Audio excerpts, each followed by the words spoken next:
je vais maintenant céder la parole à Dia Harouni pour le MAC, pour la lutte kabyle. Vous avez lu certainement et compris dans la presse ce matin que nous avions cette année le plaisir et l'honneur d'accueillir Ferhat Meheni, que nous avions déjà accueilli il y a plusieurs années au Journal International d'Igor, et qui aura, je crois, l'occasion de s'exprimer en d'autres occasions durant ces 2 jours. Je cède à présent la parole à Dia Harouni donc pour la présentation de son mouvement et des enjeux de la lutte kabyle à l'occasion de cette conférence de presse internationale. Dia. Salute à tous. Je tiens à commencer par une phrase d'un grand militant de chez nous et homme de culture qui dit: il y a des personnes vivantes mais inexistantes, il y a des personnes mortes mais existeront toujours. Par cette phrase, je tiens à avoir une pensée particulière à notre ami Jean-Marc Rodriguez, qui était assis à ma droite l'année dernière, pour qui je dirais que son amitié, son soutien, sa solidarité resteront gravés à jamais dans nos mémoires.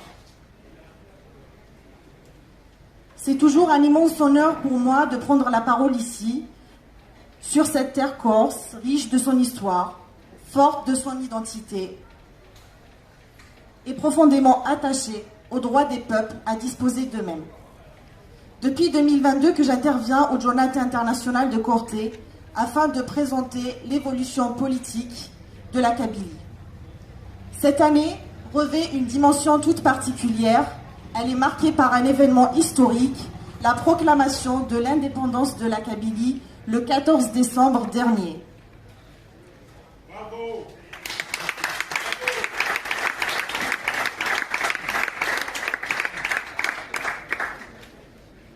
Je tiens à remercier nos amis corses qui étaient à nos côtés dans cette étape importante, notamment par la présence de Jean-Guy Talamoni et Alain Simoni, qui ont fait le voyage à Paris et dont le soutien et la présence à nos côtés ont été un signal fort de solidarité entre nos 2 peuples.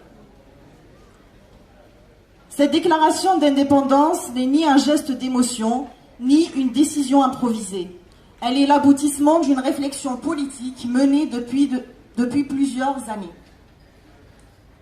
Depuis sa création, le mouvement pour l'autodétermination de la Kabylie s'est structuré, renforcé et implanté aussi bien en Kabylie que sur plusieurs continents. Au cours de la dernière décennie, il est devenu la principale force politique incarnant les aspirations nationales du peuple kabyle et la voix de son unité. Face à cette dynamique, le pouvoir algérien a choisi une autre voie, celle de la répression. Il a mis en œuvre ce qu'il appelle lui-même une politique du zéro kabyle. Les années précédentes, je vous ai déjà évoqué les épisodes les plus dramatiques de cette politique. Durant la pandémie du Covid-19, la Kabylie a été privée d'oxygène et de médicaments, avec des conséquences humaines tragiques. Puis sont venus les incendies criminels de l'été 2021 qui ont ravagé des villages entiers et coûté la vie à des centaines de nos citoyens. En mai 2021, le MAC a été arbitrairement classé comme organisation terroriste. Cette décision n'avait qu'un seul objectif: criminaliser toute revendication kabyle et ouvrir la voie à une répression sans limite. Des centaines de nos militants ont été arrêtés. Puis, la répression s'est élargie à tous ceux qui portent une voix libre: écrivains, artistes, journalistes, militants associatifs et simples citoyens. Même ceux qui ne sont pas kabyles mais qui ont manifesté de la sympathie pour la Kabylie et qui se sont intéressés aux Kabyles sont poursuivis, à l'image du journaliste français Christophe Glaise. Plus grave encore, une quarantaine de nos compatriotes ont été condamnés à mort sans avoir commis le moindre crime. Beaucoup sont détenus à plus de 1000 km de leur terre natale dans le seul but de punir également leurs familles. En ce jour, je profite pour m'adresser à nos détenus. Malgré les preuves qu'ils traversent, ils continuent de porter la cause kabyle avec une dignité et un courage exemplaires. Leur sacrifice rappelle que la défense de nos droits et de notre identité a un prix, mais aussi qu'elle ne saurait être réduite au silence. Face à cette répression, nous sommes restés fidèles à nos principes. Nous avons poursuivi une lutte exclusivement politique et pacifique jusqu'au bout. Nous avons demandé à maintes reprises l'ouverture de dialogue avec les autorités algériennes. Mais force est de constater qu'un régime militaire ne connaît pas le langage politique, mais seulement le langage de la force. Nous avons donc pris nos responsabilités.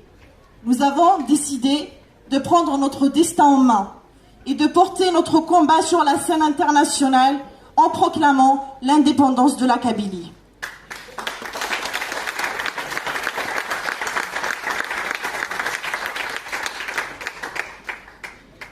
Nous ne quémandons pas et nous ne quémanderons jamais notre liberté.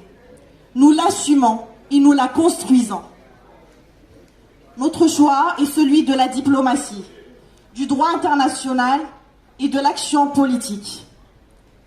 Quelques jours avant notre déclaration, nous avons été reçus à la Chambre des Lords du Royaume-Uni où notre combat a été écouté avec attention. Quelques semaines après cette proclamation, nous avons été accueillis au Parlement du Québec où plusieurs responsables politiques ont exprimé leur soutien à notre démarche. Des députés de la Knesset israélienne ont également apporté leur soutien à la Kabylie depuis le Parlement israélien. Je profite pour exprimer nos remerciements à tous ceux qui nous apportent leur soutien au quotidien et qui ont choisi d'être du bon côté de l'histoire.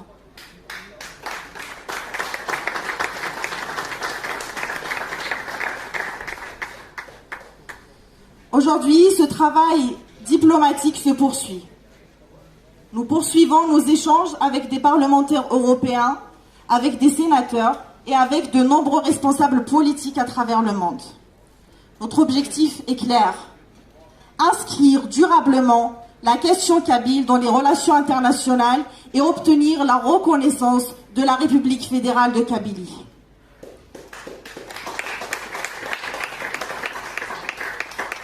Nous sommes convaincus qu'aucune dictature n'est éternelle et qu'aucun peuple ne renonce indéfiniment à sa liberté. Nous continuerons donc avec détermination, patience et responsabilité jusqu'à ce que la République fédérale de Kabylie devienne une réalité historique, et cela bon gré ou mal gré la dictature algérienne et ses affidés.